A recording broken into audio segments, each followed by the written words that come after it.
Olá pessoal, estou aqui mais uma vez com mais um vídeo para vocês. Hoje a ideia é trazer um vídeo mais de conceitos, mais de opinião, pessoal. Hoje eu vou falar um pouco sobre as ferramentas que eu acho que são fundamentais para o conhecimento de todo desenvolvedor web. Então, em resumo, eu vou tentar descrever aquelas ferramentas que eu acho que todo desenvolvedor web deve conhecer e deve saber. Recentemente eu escrevi um post, né, no meu blog sobre isso, sobre as ferramentas que deve ter na mala do desenvolvedor web. Eu fiz uma analogia com o conceito de mala, visto que em outras profissões, tipo a engenharia civil, né, engenheiro elétrico, o médico, essa galera geralmente tem uma mala, né, onde eles colocam as ferramentas que eles utilizam no dia a dia. E aí, apesar do nosso ser um pouco diferente, né, a gente não trabalha muito com ferramentas físicas, são mais ferramentas virtuais, né, softwares. Eu vou descrever alguns softwares, algumas ferramentas que eu acho que são fundamentais e que todo desenvolvedor web deve ter na sua mala de ferramentas, ou seja, deve saber, deve conhecer para quando você precisar usar, dependendo do problema que você vai trabalhar, você utilizar essas ferramentas, beleza? Então, eu dividi a parte em algumas ferramentas que eu acho que são gerais, né, que ou seja, qualquer desenvolvedor web tem que conhecer, e algumas outras ferramentas que eu acho que pode ser categorizada ao desenvolvedor que trabalha com front-end, então especificamente ele tem que conhecer alguns tipos de ferramentas, aquele que é desenvolvedor back-end pode conhecer outras ferramentas, né? Que não faça talvez tanto sentido ou não seja é, tão essencial como para o front-end, né? E assim por diante, tanto o front-end como o back-end. Então, a ideia hoje é a gente conversar um pouco sobre isso e eu trazer alguns conceitos, algumas ferramentas que eu acho que são fundamentais. Claro que eu vou falar em cima, principalmente da minha experiência, né, pessoal, profissional, e também a minha experiência como professor, né, daquilo que eu acho que eu recomendo para meus alunos, daquilo que o feedback que eu pego dos meus alunos, né, do que eles trabalham, do que eles usam quando vai para o mercado, e também de uma rápida pesquisa que eu fiz com alguns colegas de trabalho, né, profissionais do mercado, perguntando sobre algumas ferramentas que eles usam, dependendo da área dele e o que eles acham que são fundamentais. Então, para iniciar, para qualquer desenvolvedor, ele precisa ter na sua mala de ferramentas um editor de código, né? Uma IDE, talvez, né? Que é um editor de código mais completo para desenvolvimento de software. Então, independente se você vai trabalhar com front-end ou back-end, você tem que dominar um editor de código, uma IDE. E aí, na época que eu trabalhava com Java, por exemplo, eu utilizei muito Eclipse, é, e atualmente eu trabalho mais com JavaScript, né? Então a principal ideia que eu utilizo atualmente é o VS Code, né? O VS Code é uma ferramenta gratuita, open source, né? Desenvolvida pela Microsoft, desenvolvida e mantida pela Microsoft, né? E ela é bastante utilizada, acho que talvez seja o editor de código, né? Barra IDE mais utilizado no mundo atualmente. Então, eu recomendo que todo desenvolvedor web tenha na sua mala de ferramentas domínio, conhecimento de uma IDE, de um editor de código. Eu recomendo fortemente o VS Code, né, pela sua simplicidade de utilização, pelos recursos que ele tem, a enorme quantidade de plugins que você pode instalar, né, que pode aumentar bastante sua produtividade. Acho que a produtividade do desenvolvedor está diretamente ligada, né, às ferramentas que ele utiliza, principalmente o seu editor de código. Uma segunda ferramenta que eu acho fundamental é o Git. Então, para você trabalhar hoje numa equipe de projetos, desenvolvendo software, essencialmente tem que ter conhecimento de Git, né? O Git é uma ferramenta para também open source, né, para controle de versão, que facilita bastante a parte de você trabalhar de forma colaborativa, manter o teu código de forma organizada, manter o versionamento, né, manter o histórico de todo o código durante toda a produção do software. Então, essencialmente, acho que 100% das empresas, ou 99,99% das empresas, utilizam o Git como ferramenta para controle de versão, né, armazenamento de código. Então, é recomendado que você conheça, que tenha na sua mala de ferramentas uma ferramenta do tipo Git. E aí, quando eu falo de Git, é a ferramenta em si. E aí, hoje, quase todo mundo utiliza alguma plataforma de cloud, né, de nuvem, para trabalhar com o Git, armazenar seu código, fazer o gerenciamento do código todo. E aí as mais utilizadas é o GitHub, principalmente por projetos open source. Então recomendo demais você conhecer, manter teu portfólio no GitHub. E aí tem outras também bastante utilizadas, como o Bitbucket e o GitLab. O GitLab é uma ferramenta open source, também tem a versão gratuita na nuvem, e também o GitLab possibilita que você instale no teu próprio servidor e mantenha o teu próprio servidor de GitLab, de controle de versão utilizando o Git. Então é fundamental que você entenda comece a entender os fundamentos do Git e utilize uma dessas ferramentas na nuvem, para armazenar seu código e manter seu código organizado e seguro, para evitar perdas, principalmente se você deixar somente local na sua máquina. Acontecer qualquer coisa na sua máquina, você perde o código. Outra ferramenta que eu acho que é essencial eu não diria, talvez não seja essencial, fundamental do início, mas eu acho que é importante você conhecer, é um servidor HTTP. Se você vai trabalhar com web, claro que hoje na prática a gente trabalha menos com servidor, ou pelo menos a gente mete a mão menos no servidor diretamente. A gente já trabalha muito com nuvens e tal, então você acaba, contrata serviço de plataforma que já te dá muito pronto. Mas eu acho que é importante para o desenvolvedor entender, como funciona um servidor HTTP. Acho que a melhor forma de você entender é tentar instalar na tua máquina, tentar entender, conhecer, configurar, fazer funcionar algum servidor HTTP.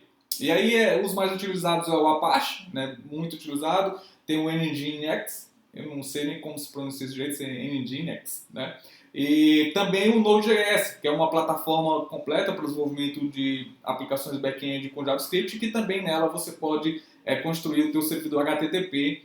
E acho que é importante que um desenvolvedor web entenda ou conheça como funciona o servidor HTTP e entenda pelo menos o básico ali de configuração e de funcionamento dele. É importante para o desenvolvimento profissional na sua carreira. E agora uma ferramenta importantíssima, mas que está ligada mais à parte de soft skills, de comportamentos, experiências mais voltadas para o pessoal, além do técnico, é ferramentas de comunicação. Então a gente tem as ferramentas técnicas que são essenciais para o nosso desenvolvimento, mas tão essencial quanto é importante você desenvolver a sua comunicação.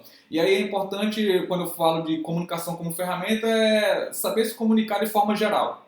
Ter um bom, conseguir escrever, descrever um problema por meio escrito, por meio da fala, saber se comportar utilizando ferramentas de comunicação tanto presencial como remota. Hoje nós estamos no auge aí do trabalho remoto, então é importante também conhecer algumas ferramentas de comunicação voltadas para desenvolvedores, como por exemplo o Slack, o Rocket Chat, que é uma ferramenta brasileira, o Discord, bastante utilizado por a galera de games e hoje também nas comunidades de desenvolvimento de software.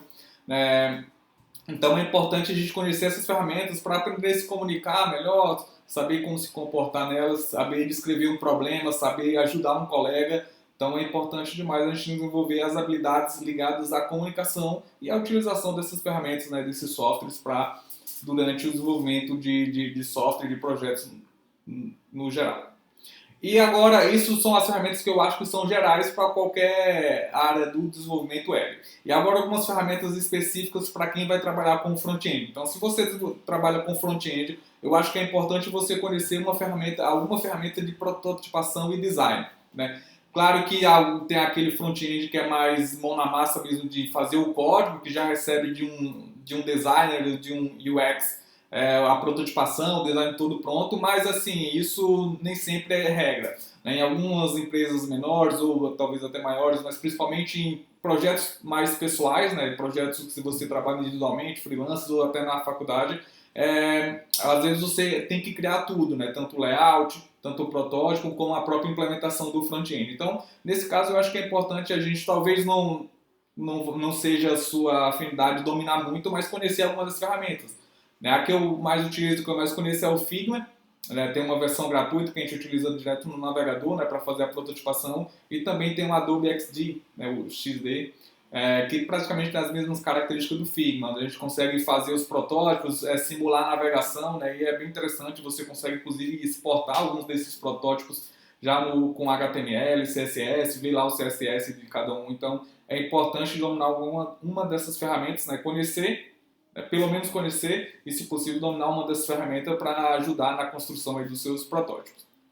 E se você é desenvolvedor front-end, tem um tripé que é obrigatório você saber, é a base de tudo: HTML, CSS e JavaScript. Então, tudo que a gente vê, toda a página web, toda página que a gente vê na web geralmente são códigos HTML, HTML e CSS. Né? O HTML é o conteúdo que a gente coloca na tela e a gente utiliza o CSS para dar o estilo naquela página, para deixar a página bonita, para mudar toda a parte de layout, cores, né, tamanho, essas coisas, posicionamentos. Então, é importante demais você conhecer essas duas linguagens. O HTML é uma linguagem de marcação, o CSS é uma linguagem de estilização e, juntamente com elas, o JavaScript, que é a linguagem de programação que a gente utiliza no front-end para deixar a tela dinâmica e interativa. Então, é importante demais. São os três pilares aí do front-end, né, do mundo da web, e que é essencial a gente conhecer HTMLs, né, CSS e JavaScript. Falando nisso, eu tenho alguns cursos, né, sobre isso aqui mesmo no canal no YouTube. Também estou escrevendo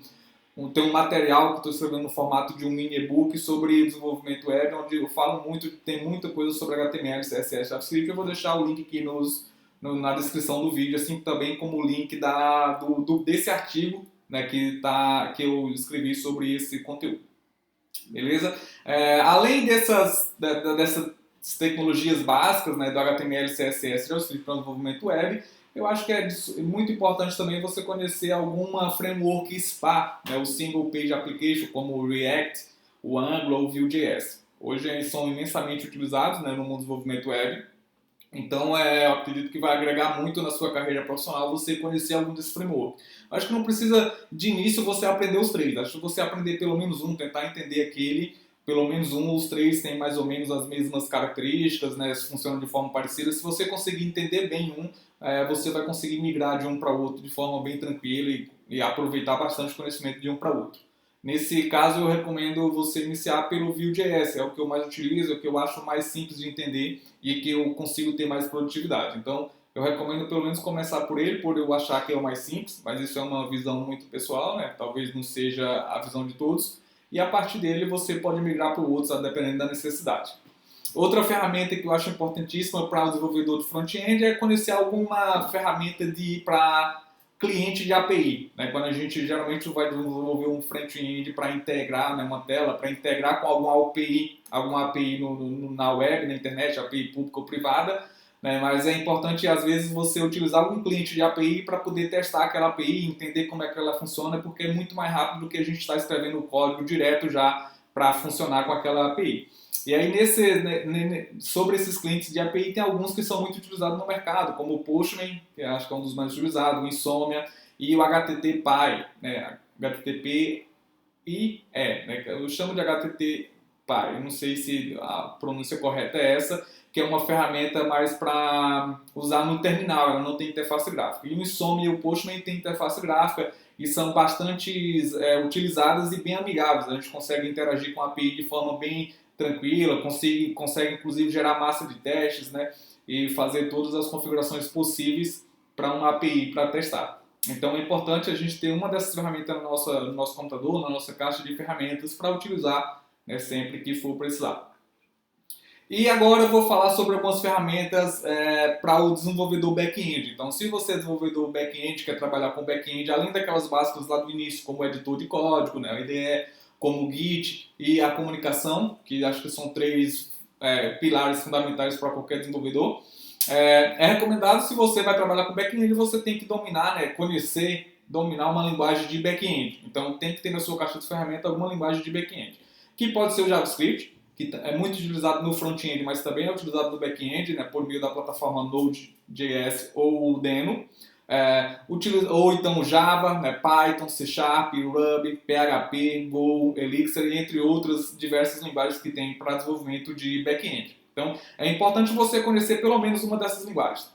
O JavaScript, Java, Python, Ruby, PHP, Go são linguagens baseadas na orientação a objeto. Então, são linguagens que, se você conhecer uma de forma bem entender os fundamentos da orientação a objeto, os conceitos e conhecer bem a sintaxe de uma linguagem, você vai conseguir migrar de uma para outra bem tranquilamente, né, sendo dentro do mesmo paradigma. Agora, claro, quando a gente muda de paradigma, tipo de orientação do objeto para o funcional, um paradigma assim, às vezes a mudança é muito brusca e aí você tem que reaprender ou desaprender muitos conceitos.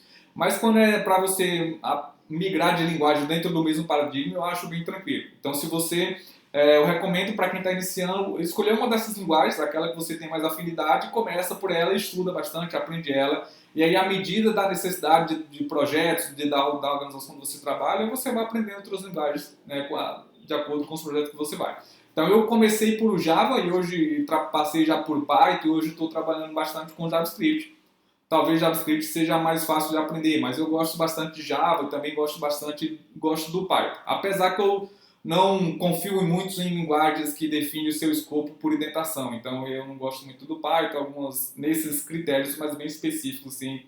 Mas alguns detalhezinhos que eu não gosto, mas de forma geral é uma linguagem que eu utilizo bastante para coisas específicas, né? Principalmente para trabalhar com questão de dados, né? Essas coisas assim, é muito boa. Mas a que eu mais utilizei já foi Java e JavaScript, são as que eu mais gosto. Mas eu acho que aí vai de cada um. Aquela que você tem mais afinidade, você escolhe, estuda ela bastante, aprende, aí depois que você domina uma, é bem mais tranquilo você migrar para outra dentro do mesmo paradigma. Claro, se você vai trabalhar com um back-end, também uma linguagem dessas, além disso você precisa conhecer, né, e geralmente vai precisar fazer integração com algum banco de dados.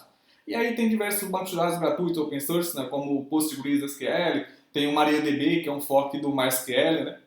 São bancos de dados relacionais, né, que trabalham com o conceito de tabelas, né, e relações. Então, isso é importante você entender, né, o conceito de banco de dados, entender o que é modelagem de banco de dados para você poder trabalhar com um banco de dados desses. Quando você vai trabalhar com um banco de dados relacional, com orientação a objeto, geralmente tem aquelas ferramentas de ORM, né, Object Relacional, né, que relaciona os objetos da tua linguagem de programação, né, com as tabelas do banco de dados, que deixa isso mais fácil. Então é importante talvez você entender isso. O conceito da orientação a objeto é muito fácil, depois de você entender a orientação a objeto, você entender a parte do relacionamento, né, o modelo relacional do banco de dados. Ou vice-versa também, certo? E também existem os bancos de dados NoSQL, né, que são os bancos de dados não relacionais, como por exemplo o MongoDB, né, que são um banco de dados que não trabalham com tabelas, eles não têm um conceito de tabela em si, são conceitos de documentos, né, de coleções. Então são uns bancos de dados mais flexíveis, que é importante também a gente conhecer para poder saber utilizar eles, no momento que deve utilizar um relacional ou não relacional, dependendo do problema que você tem. Então é importante você colocar esses dois tipos de banco de dados na tua mala de ferramentas, o relacional e o não relacional. E aí no relacional você pode, os conceitos e aplicações de todos são muito parecidos, né? O MariaDB, MySQL, Postgres, Oracle. Se você conhece você conhece a base de um, o fundamento, os conceitos iniciais são iguais em todos. Algumas coisas que são específicas de cada um, isso você aprende de acordo com a sua necessidade. E a mesma coisa para o NoSQL. Também eu acho que é importante quando a gente vai trabalhar com back-end ou até mesmo o front-end também, né, conhecer alguma plataforma de nuvem para fazer hospedagem de site, né, hospedagem do sistema, né, fazer o deploy.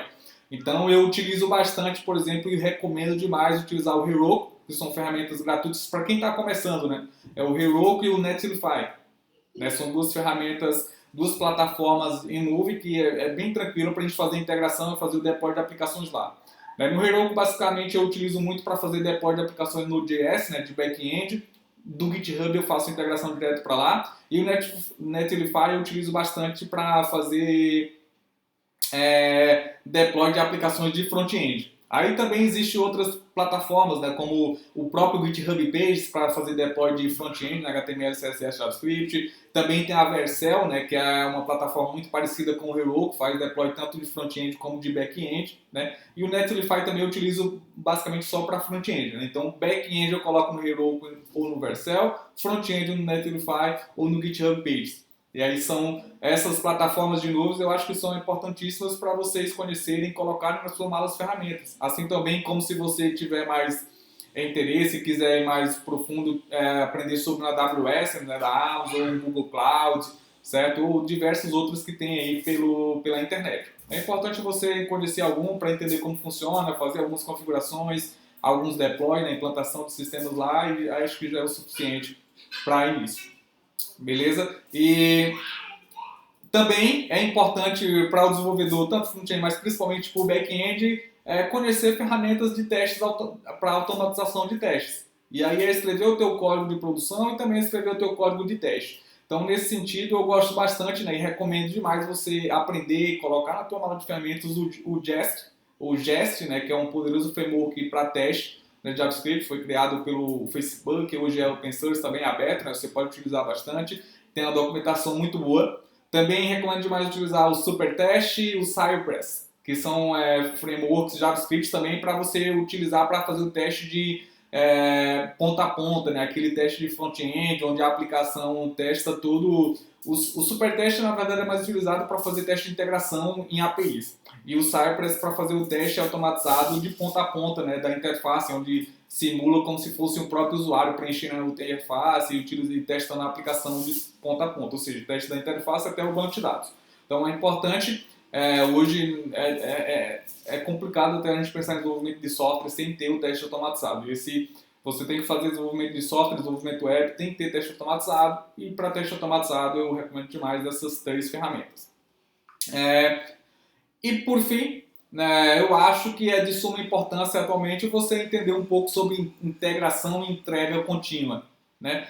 Que é, por exemplo, eu utilizo o próprio GitHub para a maioria dos meus projetos, ou então o GitLab. Nos dois tem ferramentas de integração e entrega contínua, né? Que são ferramentas que possibilitam eu estar fazendo a integração do código continuamente na minha equipe, né? Com o próprio GitHub, né? Eu fazendo commits curtos, commitando tudo que eu vou fazendo durante o dia, às vezes várias vezes por dia.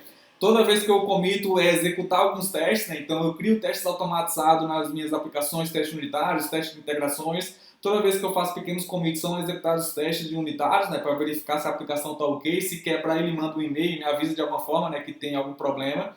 E geralmente eu vou trabalhando em branch, né? E quando a gente coloca o código na branch main lá, ele roda uma série de testes, inclusive os testes de integração, né, para verificar se a aplicação está tudo ok. Caso ocorra algum problema com os testes, a gente, desenvolvedor, é avisado. Então no GitHub tem o GitHub Actions, que é a parte do GitHub que trabalha com essa parte da entrega contínua, né, da integração, da automatização de tarefas. E no GitLab é chamado de GitLab CI ou CD, né, que é Continuous Integration ou Continuous Deployment, né, do próprio GitLab. Então as duas principais plataformas, vamos dizer assim, de armazenamento e controle de versão possui as próprias ferramentas para fazer integração e integra contínua, automatização de tarefas, e eu recomendo demais. Eu acho que o desenvolvedor de software, hoje em dia, atualmente, tem que ter esse conhecimento, então tem que ter o conhecimento das ferramentas. As ferramentas devem estar na sua mala de ferramentas. Então, esse é o resumo, né, de todo o artigo que eu escrevi.